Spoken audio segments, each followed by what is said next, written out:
오늘 소개해드릴 지우님은 대치동에서 초등학생 외동아들을 키우는 40대 어머니였습니다. 명문대를 졸업하고 남부럽지 않은 커리어를 가졌던 그녀였지만 아이의 교육을 위해 과감히 직장을 그만두고 대치동으로 입성한 후부터 원인 모를 불안과 극심한 죄책감에 시달리고 있었습니다. 아이의 학원 레벨 테스트 결과가 나오는 날이면 심장이 터질 듯이 뛰고 잠든 아이의 얼굴을 보며 내가 너를 망치고 있는 건 아닐까 하는 생각에 밤새 울음을 삼키던 그녀가 어떻게 자신의 내면을 마주하고 평온을 되찾기 시작했는지 그 여정을 함께 따라가 보려 합니다. 지우님과의 본격적인 상담은 그녀의 손에 들린 낡은 스케줄러에서부터 시작되었습니다. 대치동의 숨가쁜 일상을 증명하듯 빼곡히 적힌 아이의 학원 일정들은 마치 지우님 스스로를 옥죄는 창살처럼 보였습니다. 그녀는 상담실에 앉아있는 동안에도 수시로 휴대폰을 확인하며 불안한 기색을 감추지 못했습니다. 학부모 단톡방의 알람 하나에도 가슴이 내려앉는다는 그녀의 말에서 그동안 얼마나 위태로운 시간을 버텨왔는지 느낄 수 있었습니다. 의지로 안 되는 자녀 교육에 대한 불안과 죄책감은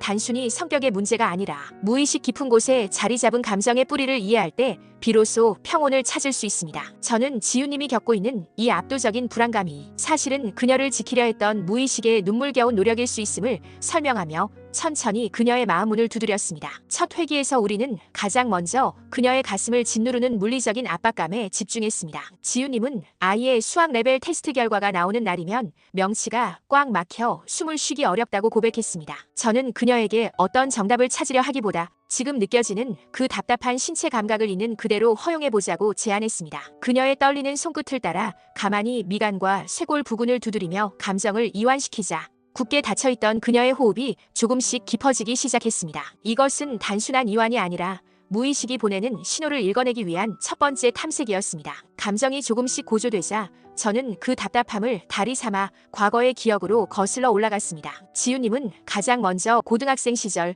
성적이 기대에 못 미쳤을 때 느꼈던 서늘한 공포를 떠올렸습니다. 하지만 그것은 중간 정거장일 뿐이었습니다. 우리는 그 감정의 실타래를 더 깊이 따라갔고 마침내 5살 무렵에 어린 지우님과 마주하게 되었습니다. 그 장면 속에서 어린 지우님은 엄마의 지친 뒷모습을 보며 숨죽여 울고 있었습니다. 당시 똑똑하고 유능했던 지우님의 어머니는 자식들을 위해 자신의 꿈을 포기하고 살며 늘 깊은 한숨을 내뱉으셨다고 합니다. 너희들 때문에 내 인생이 이렇게 됐다는 무언의 압박은 어린아이의 가슴에 깊은 수치심과 죄책감으로 박제되어 있었습니다. 바로 이 지점이었습니다. 30대 후반에 지우님을 괴롭혔던 통제 불능의 불안은 사실 5살 아이가 엄마의 희생을 갚아야 한다는 무거운 책임감을 삼켰던 순간에서 시작된 것이었습니다. 엄마의 불행이 자신의 탓이라고 믿었던 아이는 이제 자신이 엄마가 되어 아들에게 그 불행을 물려주지 않기 위해 필사적으로 자신을 채찍질하고 있었습니다. 겉에 쌓인 교육 불안의 흙을 걷어내자 비로소 그 아래 숨겨져 있던 엄마의 삶을 대신 보상해야 한다는 아이의 슬픈 신념이 드러난 것입니다. 저는 이 최초의 원인을 발견한 직후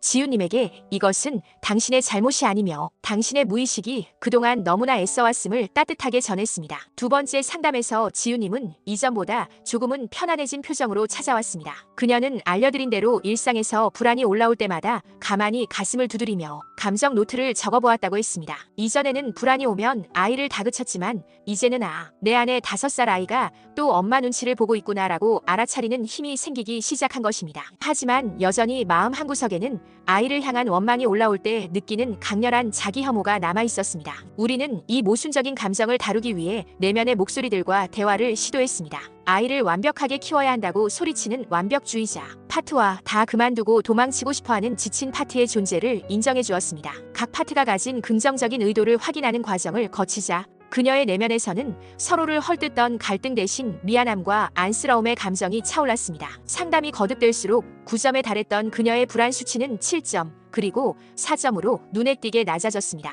특히 역할극을 통해 당시 어머니의 입장이 되어보는 시간을 가졌을 때 큰 전환점이 찾아왔습니다. 지우님은 어머니의 한숨이 자신에 대한 미움이 아니라 한 여성으로서 자신의 삶을 잃어버린 슬픔이었음을 깊이 이해하게 되었습니다. 그 이해는 곧 자신에 대한 용서로 이어졌습니다. 아이에게 집착하는 것이 아이를 사랑하는 방식이 아니라 사실은 자신의 결핍을 채우려는 시도였음을 깨닫는 순간 그녀는 참았던 울음을 터뜨렸습니다. 그 눈물은 아이를 소유물이 아닌 독립된 인격체로 바라볼 수 있게 하는 정화의 과정이었습니다. 이제 지우님은 아이의 성적표가 자신의 인생을 대변하지 않는다는 사실을 머리가 아닌 가슴으로 받아들이기 시작했습니다. 마지막 상담에서 우리는 미래의 한 장면을 설정하여 확인하는 시간을 가졌습니다. 아이가 학원 숙제를 하기 싫다며 떼를 쓰는 상황.